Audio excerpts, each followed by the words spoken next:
Bonjour à tous et bienvenue dans ce nouveau magazine dans la formation de l'Airsoft sur la Warsoft TV 2.0. Tout d'abord, nous allons faire un sommaire de cette édition. En première partie, nous découvrirons les news de l'Airsoft, puis les événements à venir. Puis nous allons à la rencontre de Blaze39, célèbre youtubeur. Ensuite, nous allons rencontrer l'équipe de Sky Airsoft qui vont nous présenter leur projet. Puis découvrons la review de l'USM1 de Marushin par Neo035. Et enfin, nous rencontrerons Alexandre de Troc Airsoft qui va nous présenter son magasin, tout nouveau. Alors Néo, quoi de neuf? Je vais maintenant vous présenter quelques news. Tout d'abord, voici une Winchester de la marque KTW, modèle M1873 version 24 octagone. Elle est prévue dès le mois d'octobre 2013 et donc Winch Airsoft aura l'exclusivité de la distribution en France. Donc on peut voir qu'elle a une capacité de 50 billes, une vélocité de 300-350 fps, full métal, mais hélas nous n'avons pas de prix pour le moment. A noter également l'édition 2013 du All Japan Model and Hobby Show qui a ouvert ses portes le 16 septembre au Japon. L'occasion de découvrir toutes les nouveautés de Tokyo Marui pour cette fin d'année. On a donc un HK416 DevGru Custom, un M4 doté de la technologie Sound System, un AKE74U chromé, un M9A1 AEP, un HK45 GBB ainsi qu'un MNP GBB. La grosse déception quand même réside dans le Tavor 21 qui avait été teasé la semaine dernière mais qui ne sortira uniquement en gamme Boys pour l'instant. Enfin, on aura 2 déclinaisons de l'USP qui devraient paraître l'année prochaine. Et enfin, la dernière info du jour, c'est Shoei, la célèbre marque japonaise qui fabrique des répliques allemandes haut de gamme, qui nous dévoile son modèle AEG de sa Machine Gewehr 42 pour faire face à la concurrence qui aura lieu quand la MG42 Chip sortira. Le prix reste astronomique. Voilà, et moi je vous dis au mois prochain. Merci Néo. A noter dans vos tablettes, la semaine prochaine se tiendra le Shooting and Game Show, l'incontournable salon de l'airsoft et du tir de loisirs en général. Vous pourrez y rencontrer des dizaines d'exposants, que ce soit fabricants ou magasins. Le prix d'entrée est de 8 € pour le samedi et le dimanche et de 4 € pour le vendredi après-midi. A noter également que le 15 décembre se tiendra une deuxième édition de la grosse OP organisée par le collectif Les Airsofters ont du cœur. Le droit d'entrée, tout simplement, c'est un jouet neuf qui sera redonné directement aux enfants de l'hôpital local pour leur Noël. Nous retrouvons tout de suite Blaze39, ce jeune jurassien, amateur d'airsoft depuis quelques années. Fort de ses 12 000 abonnés, il sait nous présenter des répliques de qualité, ou pas. Blaze, vous me recevez? Oui, je vous entends. Bonjour à tous. Très bien. Comment avez-vous découvert l'airsoft, mon cher Blaze? Racontez-nous un petit peu votre histoire. Eh bien, ma rencontre avec l'airsoft, ça s'est passé il y a quelques années, il y a à peu près 3-4 ans pour dire, quand j'ai repris contact avec un ancien ami de lycée, Guerlaz, si tu te reconnais. Il avait lui-même commencé l'airsoft à peu près un an avant, donc il m'a montré un peu ses répliques, tout le matos.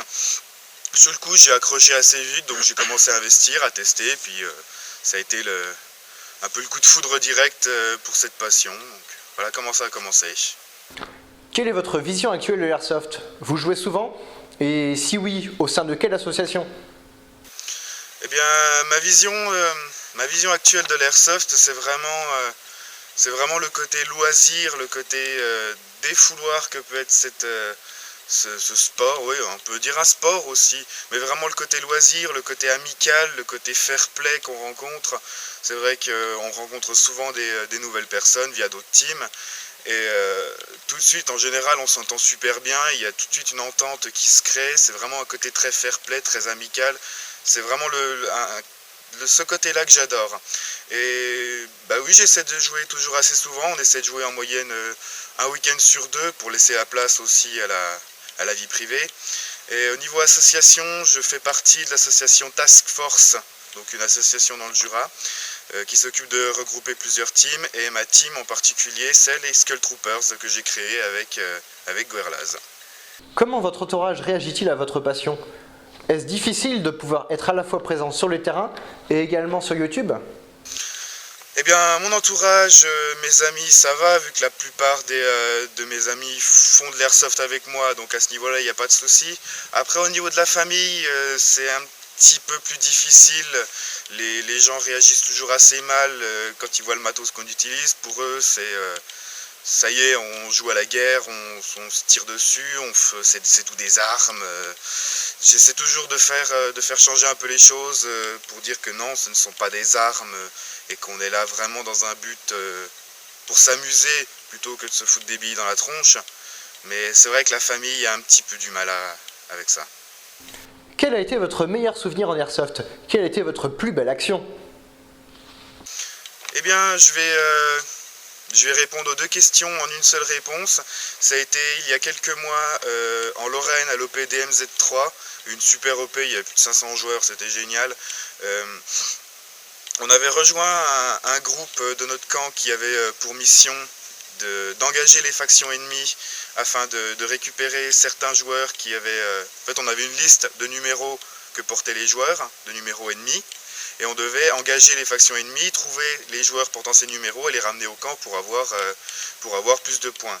Et on a passé, avec ce groupe et puis notre petit groupe, les membres de ma team, on a passé 2 heures à engager toutes les factions ennemies qu'on trouvait sur le terrain. On leur a mis des piquettes assez monumentales, on a franchement déliré, mais même avec eux, après en allant récupérer les numéros, on se marrait avec les ennemis. C'est vraiment 2 heures où on s'est éclaté, quoi. Faites-vous partie d'une association ou d'une team? Présentez-la un petit peu. Eh bien, mon association, donc, comme je le disais avant, c'est la Task Force. Donc c'est juste une association jurassienne, pas très loin de chez moi, qui s'occupe en gros de gérer plusieurs teams, de gérer avec les sponsors, les partenariats, de s'occuper de l'assurance et tout ça. Donc plusieurs teams en font partie. Et donc ma team, c'est les Skull Troopers, une team que j'ai fondée donc avec Guerlaz. Et notre team, c'est vraiment pareil. Pas forcément de super bons joueurs, il y en a toujours qui se débrouillent mieux que d'autres, qui ont leur capacité, mais vraiment une team très diverse,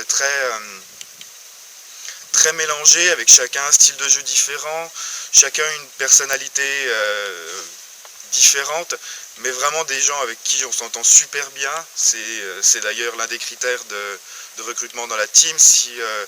Si la nouvelle personne ne plaît pas à plusieurs des joueurs, bah on ne veut pas risquer de bousiller l'ambiance de la team. Donc c'est vraiment une team basée sur l'entente.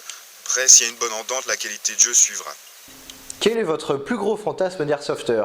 Avez-vous des projets dans l'avenir?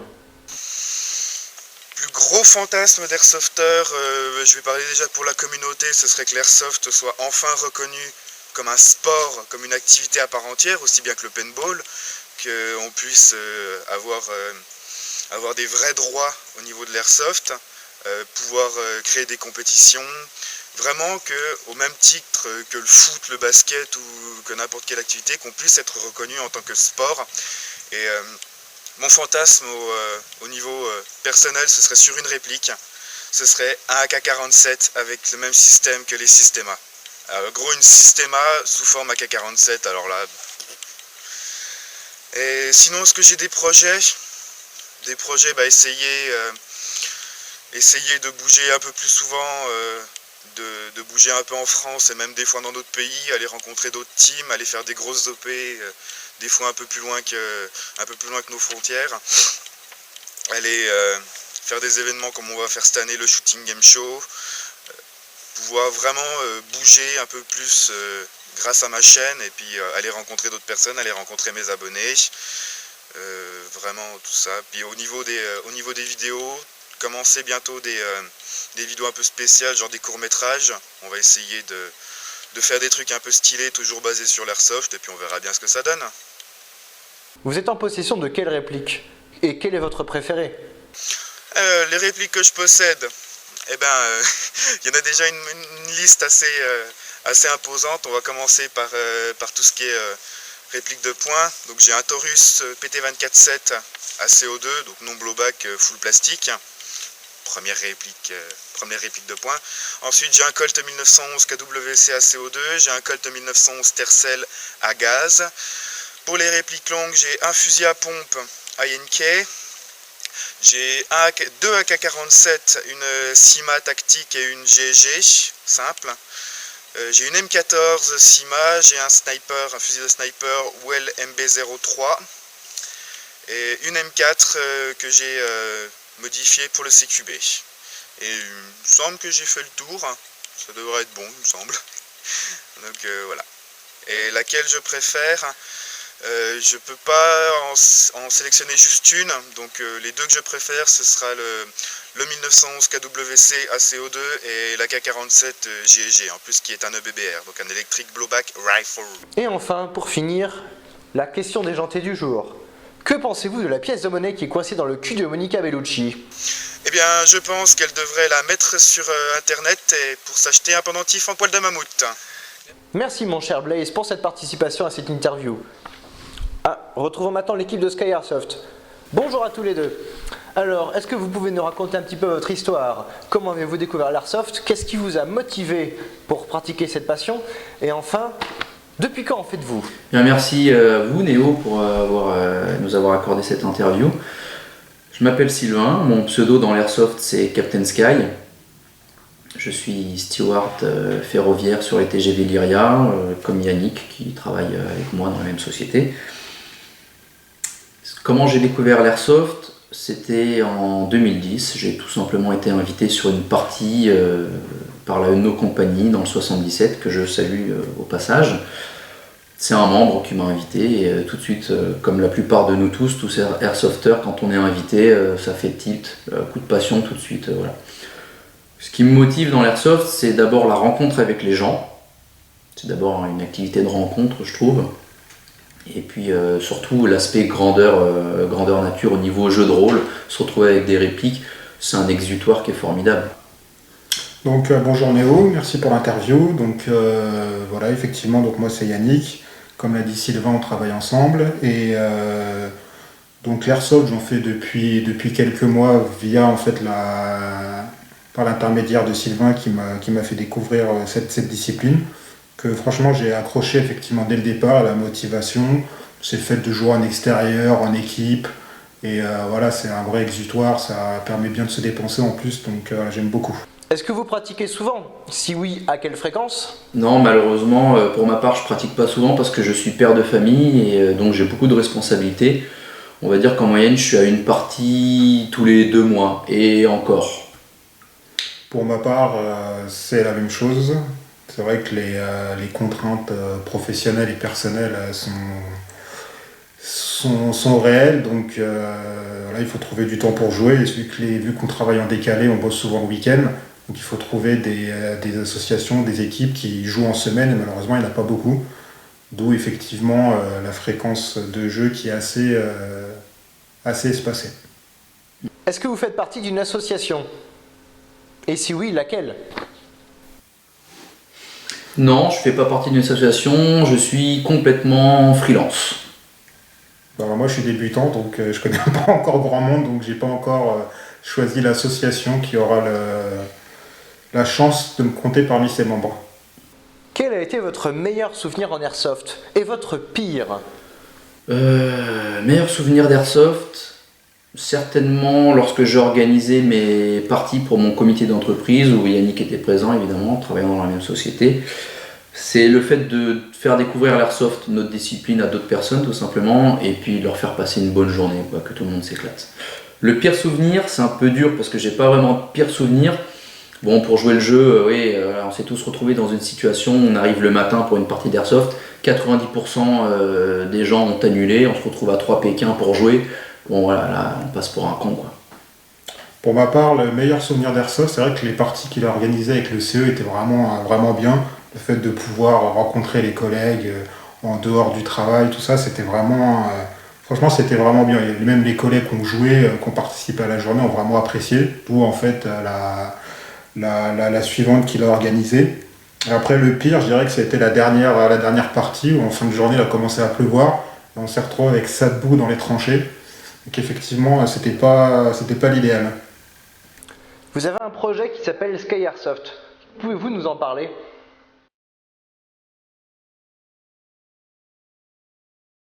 Bonjour, nous sommes Sylvain et Yannick, les créateurs de Sky Airsoft. Aujourd'hui, nous vous proposons de vous familiariser avec notre plateforme d'annonce. Commençons d'abord par vous présenter nos partenaires que nous saluons. Comme vous pouvez le constater, la navigation du site est très simple. Vous pouvez choisir entre les catégories, les départements ou les régions de France. Concernant la consultation de toutes les annonces, vous cliquez ici. Vous pouvez faire défiler les dernières annonces en date ou vous pouvez utiliser le moteur de recherche avec les mots-clés, les catégories, les régions, prix minimal, prix maximal, la marque, le FPS moyen, l'état du produit et enfin rechercher. Nous choisissons donc au hasard et vous arrivez sur une annonce avec le descriptif. Les informations de l'article, le formulaire de contact et la modification de votre annonce. Reste le plus important, nous vous le rappelons, les photos.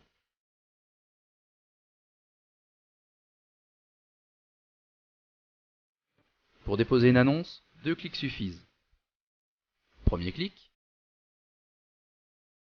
vous remplissez les champs libres, comme ceci, afin que votre annonce soit le plus claire possible. Pour insérer une photo, rien de plus simple. Vous sélectionnez directement un fichier sur votre ordinateur et vous le validez. Petit rappel, une annonce avec photo est 5 fois plus consultée. Et enfin, vous terminez par des informations géographiques, le département d'où vous venez, la ville, code postal, etc., etc. Et là, deuxième clic, l'annonce est validée manuellement dans les 48 heures au plus tard. Pour gérer vos annonces, entrez votre adresse mail. Vous voyez vos annonces qui s'affichent avec le compteur des visites. Et bien voilà, nous vous remercions de votre attention et espérons valider vos annonces sur Sky Airsoft.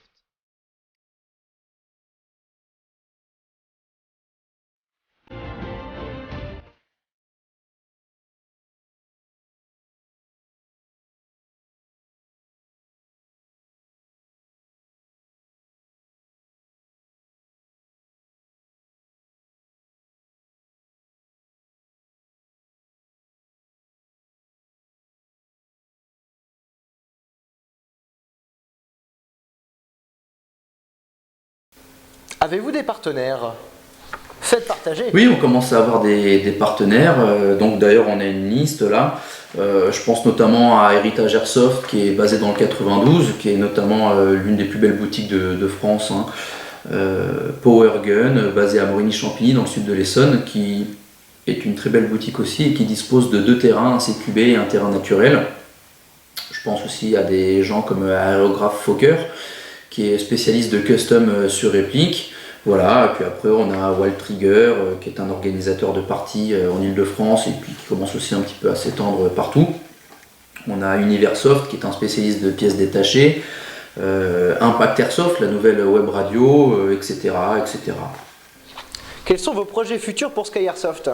Alors les projets futurs pour Sky Airsoft, donc on espère, bon, sans être prétentieux bien sûr, hein, mais que Sky Airsoft devienne le bon coin de l'Airsoft, clairement, où chaque joueur pourra venir sur le site donc pour vendre son matériel ou l'échanger, en acheter du matériel d'occasion, trouver des parties, des manifestations, ce genre de choses. Et ce qu'on souhaite vraiment, c'est que Sky Airsoft devienne incontournable dans le milieu de l'airsoft, que chaque airsofter soit informé de l'existence du site. Donc c'est beaucoup de boulot, ça c'est sûr, parce qu'on mixe à fond, on axe à fond sur la communication. Donc c'est long, c'est fastidieux à certains moments, mais bon, je dirais quand on aime, on se ménage pas. Maintenant, passons à l'habituelle question déjantée. Mes chers amis, qu'est-ce qui est rond, violet, et qui pousse des cris à 1h du matin lorsqu'il prend une bille de 0,20 g à 450 fps? Je l'ignore totalement, je n'ai que des répliques étant plus lourdes que l'avant-bras, donc j'imagine que tout doit dépendre de la taille de la bouche du tireur. Merci mes chers amis pour votre participation, que l'Airsoft soit avec vous. Et avec toutes vos billes. Merci Néo pour l'interview et j'espère à très bientôt sur Sky Airsoft. Je vous laisse maintenant découvrir la vidéo de présentation réduite de la carabine USM1 présentée par notre cher Neo 035. Bonjour à tous et bienvenue dans cette nouvelle vidéo de présentation de la réplique USM1 de la marque Marushin. Alors tout d'abord un petit historique de cette arme, donc l'arme d'origine. Elle était produite donc à 6 332 000 exemplaires. Je les ai toutes comptées une par une. Mais ça c'est uniquement pendant la Seconde Guerre. Elle était principalement fabriquée par l'entreprise Winchester. Et d'ailleurs cette carabine elle avait la particularité de pouvoir être fabriquée assez facilement. Et du coup elle était fabriquée par plein d'entreprises. Du style General Motors. Ensuite on a aussi IBM. C'est bizarre. Il n'y a pas d'écran. Ainsi que Underwood. Je comprends pas, il n'y a pas de papier. Qui faisait des machines à écrire. En fait en 1937, le M1 Garand a pointé le bout de son nez. Salut, c'est moi. Mais en 1940, l'US Army trouve que le M1 Garand, il est quand même un petit peu trop long. Donc du coup, ils ont voulu réduire le Garand pour en faire une sorte de Garand miniature. Bonjour. Non, pas à ce point-là non plus. On a eu différents modèles de l'USM1. Tout d'abord l'USM1 V1, donc ça ressemble à ça. Un détail près, j'y reviendrai après. Qui a été produite pendant la Seconde Guerre mondiale. Ensuite, à la fin, toute fin de la Seconde Guerre, donc avril 45 dans ces eaux-là, on a eu un tenon de baïonnette qui est venu se rajouter ici, et une hausse légèrement modifiée, comme vous pouvez le voir sur cette photo. Vous voyez la différence? De loin ça se voit. De près aussi, vous me direz. Et donc, à savoir qu'il y a eu extrêmement peu de tenons de baïonnettes qui ont été installés sur les USM1 pendant la Seconde Guerre. Donc, en reconstite, n'en mettez pas. Ne prenez pas une version V2 de l'USM1. Ensuite, on a eu l'USM2. Celle-là, vous la connaissez forcément, parce que c'est celle que Marushin fait actuellement. À part la petite dernière, j'y viendrai après. Donc, l'USM2, c'est quoi sa particularité? Elle tire en full, et pas en semi.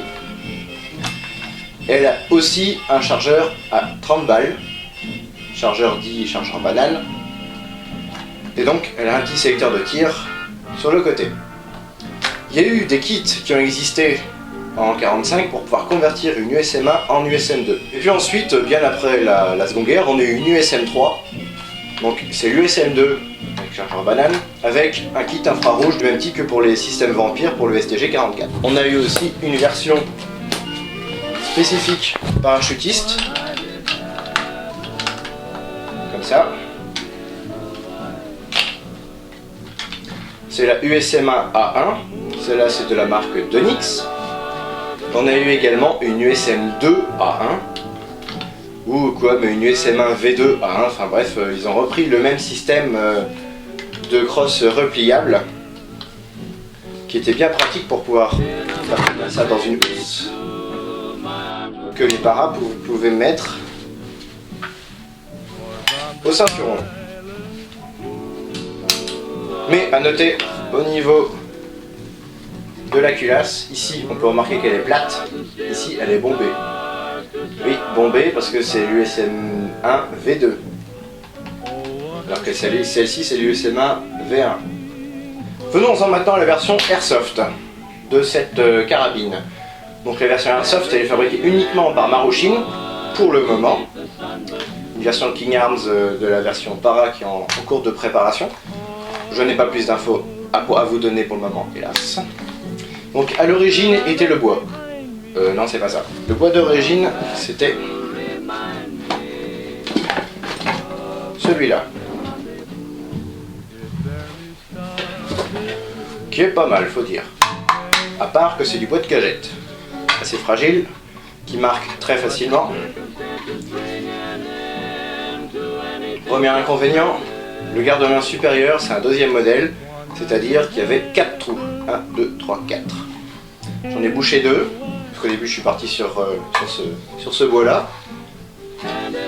On met l'huilier à cet endroit-là.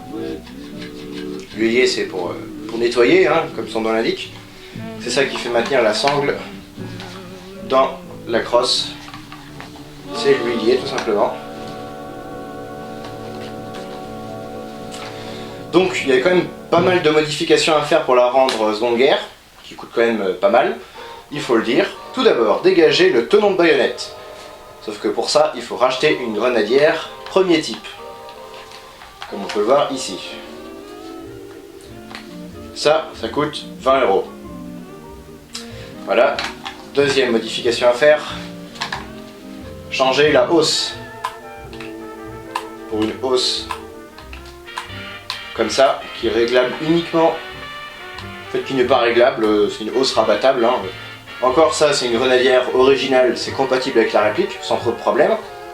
Mais ici, ce n'est pas compatible. Donc, il a fallu que je lime à ce niveau-là pour pouvoir faire tenir la hausse que j'ai tout simplement collée. Donc je sais que c'est pas très solide. Et puis la fameuse modification de la crosse, ça m'a pris 3-4 heures pour l'adapter. Il y a quand même pas mal de boulot, ça il faut... Je ne vous le cache pas. Et surtout, il y a un gros problème au niveau de la vis en dessous. C'est pas fait pour. Le trou n'est pas au même niveau. Ici. J'ai l'impression que Marushin avait prévu qu'on puisse adapter un vrai kit bois, parce qu'il y a déjà un trou dans le mécanisme pour pouvoir faire passer une vis. Bon, après il faut forcer comme un malade, hein. La vis là, elle y est mise une fois, il va falloir que je change de vis si je veux pouvoir démonter et remonter. Parce que c'est vraiment enfoncé comme un bourrin dans le pas de vis, qui n'est pas la bonne taille. Le garde-main supérieur nécessite également une petite adaptation à l'intérieur, parce qu'on a le système hop-up qui est à ce niveau-là, qui prend un petit peu de place. Puis on a aussi une vis à ce niveau-là, mes souvenirs, et donc c'est pas forcément fait pour. Cette réplique en version Airsoft, on a eu 5 versions. Et pas une n'est bonne pour le seconde guerre. La première version, c'est la version 6 mm, produite par Marushin, non blowback. Elle avait une puissance scandaleuse, 600 fps dans ces eaux-là. Donc elle n'est plus fabriquée, et j'en ai vu une fois pendant une partie, une OP d'Airsoft Cobra. Donc je ne connais pas d'autres possesseurs de cette réplique. Et de toute façon 600 fps c'est pas bon, hein, ça c'est clair. Ensuite il y a eu celle-là, en 8 mm, non blowback, avec son chargeur assez caractéristique. Il y a 2 valves en dessous, soi-disant. En fait il n'y en a qu'une, l'autre c'est un fake. Je sais pas du tout pourquoi elle est là. C'était peut-être prévu à l'origine pour que ce soit une valve pour pouvoir vider le chargeur rapidement, je sais pas. Ensuite on a eu l'USM 2 Marushin, avec chargeur courbe, mais cette fois-ci en full et semi, avec le sélecteur.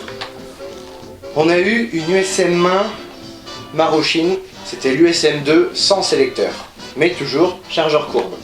Et enfin, la dernière version qui est sortie, c'est l'USM 1, cette fois elle porte bien son nom, avec chargeur droit, comme ceci, type CDX, et qui fonctionne à CO2. Les caractéristiques de la réplique, le poids, j'ai pas mesuré avant avec l'ancienne crosse, mais ça fait moins de 2 kg, puisque là je suis à un tout petit peu plus de 2 kg. Et on sent quand même la différence de poids entre l'ancienne et la nouvelle crosse. Hein. Déjà là ça respire la solidité et l'original. Le chargeur en lui-même est assez lourd, il fait 300 grammes. Pour un petit truc comme ça, c'est quand même pas mal. Que les chargeurs, tout comme la réplique, sont introuvables dans le commerce. Donc ceux-là, j'ai eu la chance de pouvoir les trouver en occasion. Et la puissance, je m'en fous. C'est pas moi qui suis de l'autre côté. A noter d'ailleurs un petit jeu dans le chargeur. On ne retrouve plus ici.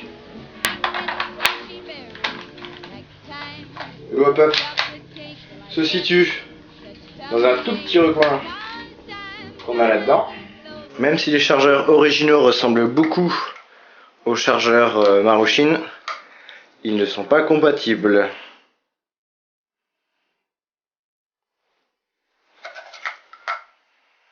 On ne peut pas mettre un chargeur original dans la réplique. Ça bloque. A noter, comme pour tous les chargeurs gaz, qu'on peut avoir des fuites. Je ne sais pas si vous entendez, il y a un léger bruit de gaz qui sort par là.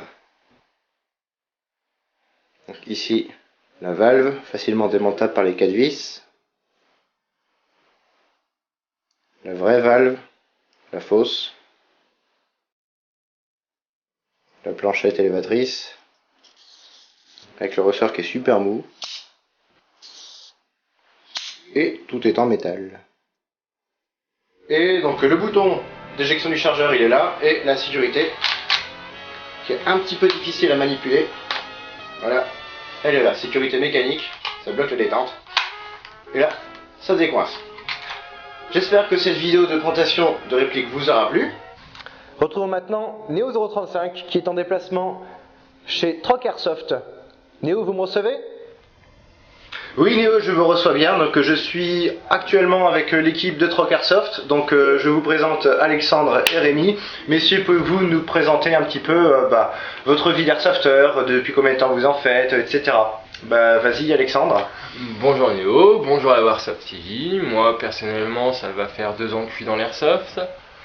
Salut à tous, moi c'est Rémi, moi personnellement ça va faire un peu plus de 3 ans que je suis dans l'airsoft. Très bien, donc est-ce que vous avez un meilleur souvenir par exemple de toutes vos parties ? Moi personnellement ouais, c'est vrai que j'ai eu une grosse partie où c'est que je me suis cru réellement dans un jeu vidéo, grosse boucherie. Donc j'avais limite plus assez de billes. Donc on va dire que cette partie là c'était vraiment bien fun, tout le monde jouait le jeu, grosse ambiance, donc c'était sympa ouais. Ok, et est-ce que vous avez un équipement particulier On évolue beaucoup en multicam maintenant, et de ce fait en voulant nous fournir, on est venu un peu à créer Troc Airsoft. On a été fan assez rapidement des produits Emerson qui ont à la fois l'avantage d'être quand même de bonne qualité et pas trop cher pour la pratique de l'airsoft. C'est un bon compromis entre du matériel bas de gamme vraiment très peu cher qui va craquer assez facilement, ou du matériel pro dans lequel on part sur des investissements qui sont un peu trop cher pour un simple loisir, quoi. D'accord, donc du coup vous avez créé Troc Airsoft qui est une boutique. Est-ce que vous pourriez nous présenter un petit peu cette boutique ? C'est donc Troc Airsoft en plus d'une boutique, c'est donc une boutique en ligne uniquement. On peut partir sur une boutique physique parce qu'en plus de ça, nous sommes distributeurs. Et l'idée, nous, de Troc Airsoft comme de l'airsoft en général, c'est vraiment l'idée d'une communauté, de tout le monde qui va s'entraider, le but étant que chacun trouve sa place et chacun y gagne pour que chaque airsofter puisse en profiter. Donc nous on part du principe que on va amener les produits Emerson, on veut diffuser sur le marché français, sur le marché européen les produits qu'on ne trouve pas encore actuellement. Il n'est pas normal, moi au bout de 2 ans, je veux partir sur des produits d'un peu meilleure qualité sans pour autant mettre des fortunes. Je me suis retrouvé, comme beaucoup d'airsofters, à devoir me fournir à l'étranger. De ce fait, on va pouvoir trouver la même chose mais en France. Voilà. Exactement. Donc est-ce que vous avez des gros projets pour le magasin dans le futur ? Éventuellement, ouais, donc après on verra bien comment évolueront les choses. Pour le moment, donc ça serait d'étendre notre gamme au maximum. Donc c'est vrai que la gamme Emerson étant quand même assez répandue, vaste on va dire, aussi bien du Gears que des contacts, que de la caméra, tout ce qu'on veut quoi. Donc ça serait d'étendre notre gamme au maximum, tester les produits, voir si éventuellement c'est quand même de la bonne qualité, voir voilà. Et donc après éventuellement pourquoi pas organiser des parties, peut-être même des gros events genre des OP d'un week-end ou tout ce qui est en rapport clairement avec la communauté joueur et donc la revente de nos produits quoi. D'accord. D'ailleurs en parlant de vos produits, quels sont vos produits phares que vous vendez dans votre boutique ? Quelle est votre petite fierté ? Alors disons que chez Emerson, ils ont des gros points forts, c'est les produits qui ont fait le plus parler d'eux jusqu'à maintenant.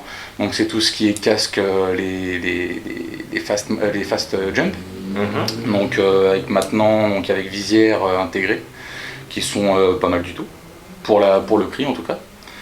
Essentiellement aussi les pantalons. Et puis bon, toute leur gamme de camouflage US, qui partent du Multicam, Attax, ACU et tous les autres à venir. Et donc voilà. D'accord. Voilà. Et je vois que là vous avez un pantalon. Ouais. Comment... Effectivement. Donc, combien ça coûte Donc là on est sur une base Multicam. D'accord. Donc avec les pads intégrés. Donc ça c'est le G2. Ok. Donc peut-être un peu moins renforcé que le G3, mais c'est largement suffisant. Donc par rapport au niveau de la taille, c'est des tailles US. D'accord. Un peu plus comme au niveau de la caméra quand même. L'avantage aussi, c'est que pour ceux qui ont déjà connu un petit peu les produits Emerson, il y a donc différentes générations, ils ont eu différentes évolutions au travers du temps. Pas de s'enlève, bien entendu. Entièrement interchangeable.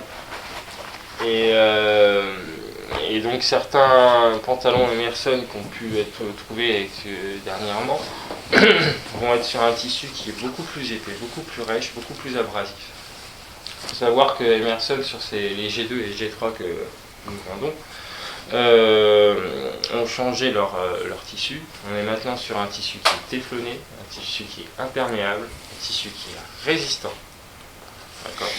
Et tout en gardant un petit peu les coupes utilisées par les militaires actuellement, donc avec les différents renforts, les différents moyens d'adapter la genouillère jusqu'à l'intérieur des poches. Vous pouvez vérifier à l'intérieur des poches, vous pouvez remonter plus ou moins la genouillère, etc. Vraiment, c'est des produits finis, quoi.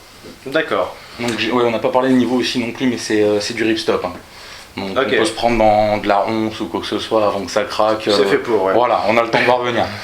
Ok, bon, puis l'habituelle question complètement conne. Qui a volé le Babylodder de Roger Rabbit? Alors, je suis pas une poucave, clairement. Moi, il me semble que j'ai vu la mère Michel la dernière fois. Hop, elle a foutu un truc vite fait, tu vois. Mais par contre, je suis pas sûr, mais je crois que c'est le père du sucre qui lui a rendu en fait. D'accord. C'est bon, s'il a été retrouvé. Voilà, c'est bon. Bien, messieurs, merci beaucoup. Merci à toi. On vous souhaite bonne chance pour votre boutique en ligne. Merci et puis, bien. que l'Airsoft soit avec vous. Merci bien. Ainsi se finit ce magazine de l'information. N'hésitez pas à le partager si vous avez aimé, à vous abonner à la chaîne si ce n'est pas déjà fait. Et je vous redonne rendez-vous le mois prochain pour le prochain magazine de l'information.